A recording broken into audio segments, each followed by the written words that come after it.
Un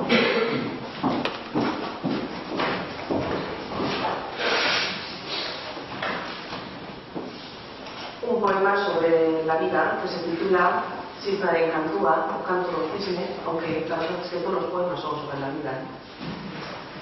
Zenbat balio du gutxi jakin nahi eta ezer eskatzen ez duen emakume batek. Eskuak gora begira ditu eta zeruak adurra askatzen du errukior. Hileko odolari, iraganeren akronimo horri, seme nerabearen tristura elkartu zaio. Kantuan ari da ziznea, mezuri sentituena hormonen iluna barrean. Eiateetan, amodioak gogaitu eta erikaturiko bizitzak, bodegoi, sepia eta berdeak, bakea eta gerra flore artean. Hain dauzkorra dena, hain errezko lapurri biltzen, edukia eta eduki ontzia, naufragio bakoitzaren markak.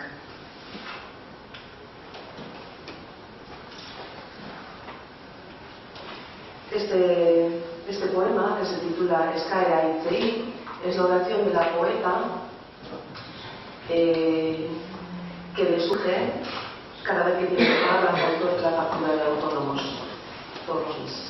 Eskaera hitzei. Robo las palabras.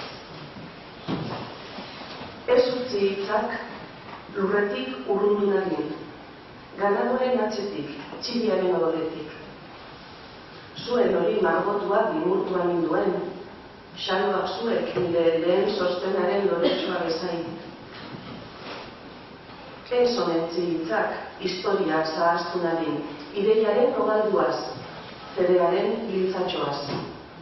Zuen hartugaren legin baziraten duzaro, nire bentak egoziz zuen entze espresean.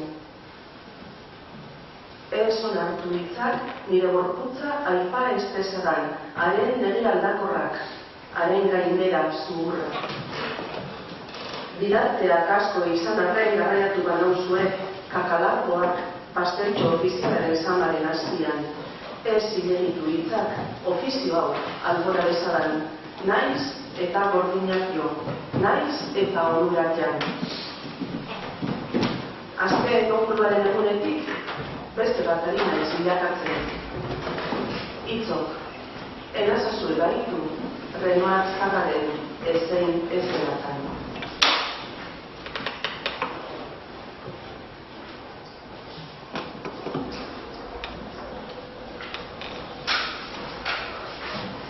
La Jolie Figueren automitología es un poema que intenta aunar un recuerdo de infancia con un pequeño homenaje a niños víctimas de los que no tienen voz, porque siempre me ha interesado más la épica del susurro que la épica de las grandes hazañas. Maite ditut parentesiak, Masai Ugiberen antzeko esparru kontrolatuak, etxera apur bat berandu iristea, paisaiaren jodozko kontrasteak. Maite ditut zehaztasun zalantzagarriak, deskribapen inozoak, arrisku gaimendua, narritadura eta pixagura egiten dituzten fosforeszentziak. Txikitan, urrezko eskumotorreko bat utzi nion neska foskor bati, berak zabu bat ustearen zuten. Etxetik bidali ninduen amakero, iruzurtearen bila. Neskatuak ukatu egin zuen gure ituna. Agiraka egin zidatelako gogoratzen dut tratu gaizki egindako gura. Beste behin, marea bizien sasoian, olatuen kipur horizkak errapatua baitzuen ondartzaren okotza, zornezko sufle baten antzera. Neska berberak eta haren lagunek biluztu egin ninduten familietan jolasteko, neu nintzela eta denen panpina. Olatu batek ipurdia guztizidan. Ur loiura eta mutiko atzeratu baten begirada gomutan ditxuralako, gomutatzen dut nire deslaitasuna.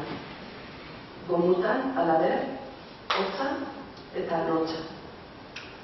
Badiak dut beraz, negozio eskazak zenbatzen, kuleroak neuretzat gordetzen, ur nahasiak miatzen, iragana neure alde baliatzearen ez orduan jaikitzen. Otoitz egiten dut, inoiz ez ditan, torlojoak doitzeko behar ditudan atzak.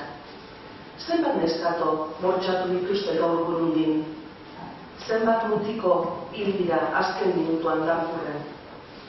Afganistan gaur bat mintzatu zait argazki batetik. Une bat izan nintzen ez besterik mosaiko geometriko handian, testera gaikor bat, hain erlatiboa.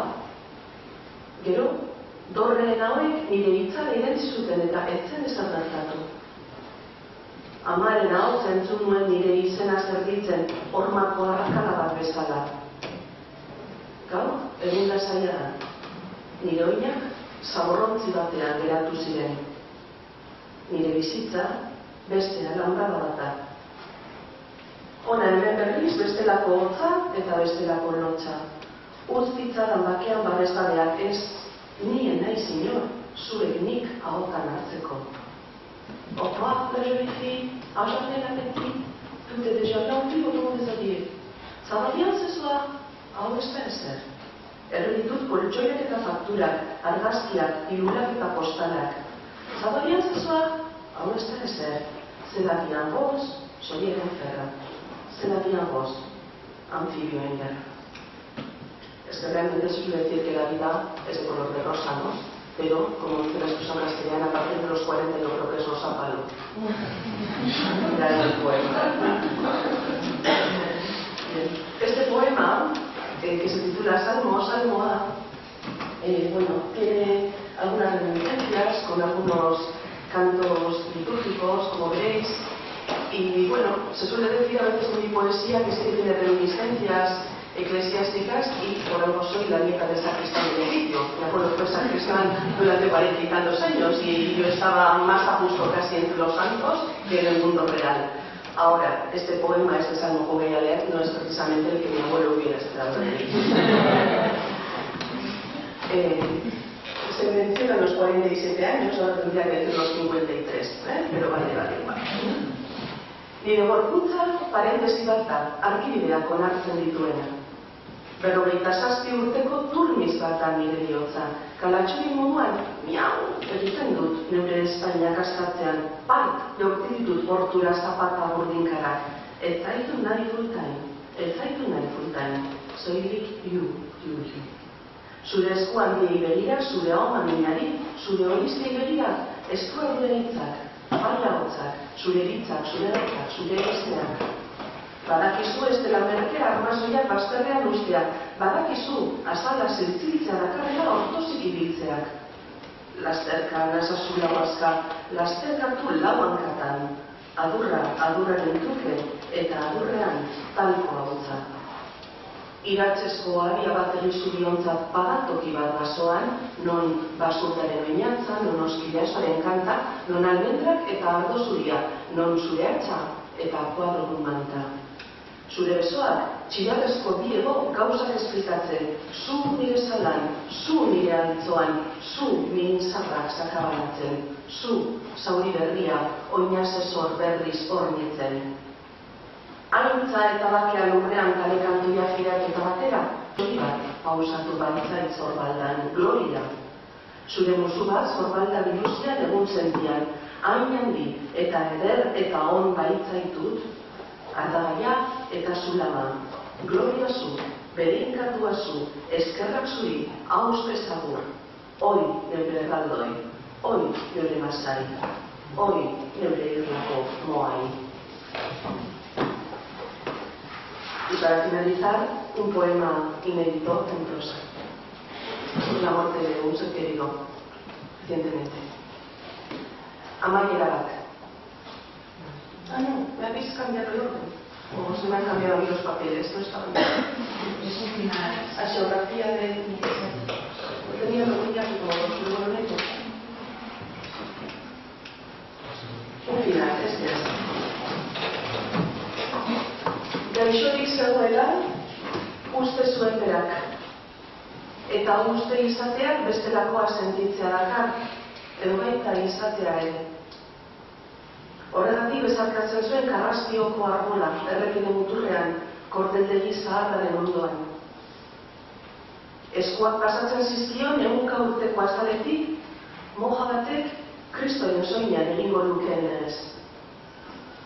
Arbolatzarrak geriza ederramaten zuen eta enborrean sarturako 3 hiltzeetatik udan lorontziak ageri ziren dindirizka, geranioak edo surfiniak.